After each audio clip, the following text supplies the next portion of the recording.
बिस्मिल्लाहिर्रहमानिर्रहीम। अस्सलाम वालेकुम फ्रेंड्स। तो आज की वीडियो में मैं आपके साथ शेयर करूंगी नाउन की डेफिनेशन, जो कि 7 पार्ट्स ऑफ स्पीच होते हैं।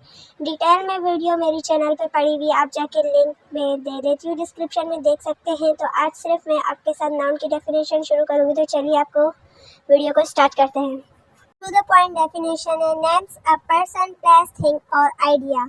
Example जूबी, Lahore, pencil. ठीक है, 3 एग्जाम्पल दी तो सेंटेंस बनेगा जूबी इज़ अ गुड गर्ल। ठीक है, जूबी इज़ अ गुड गर्ल। और उसके बाद सेकंड सेंटेंस बनेगा Lahore is a big city. ठीक है, Lahore is a big city. So third sentence जो हमारा है दिस इज़ माई बुक। तो ये थी बहुत ही शॉर्ट और टू द पॉइंट डेफिनेशन जो कि मैंने आपके साथ इस वीडियो में शेयर की। तो उम्मीद है आपको नाउन की डेफिनेशन क्लियर हो गई होगी। ये आप मतलब के छोटी क्लासेस पे स्टार्ट कर सकते हैं। So thanks for watching, don't forget to subscribe and press the bell icon. इंशाल्लाह मिलते हैं नेक्स्ट वीडियो में।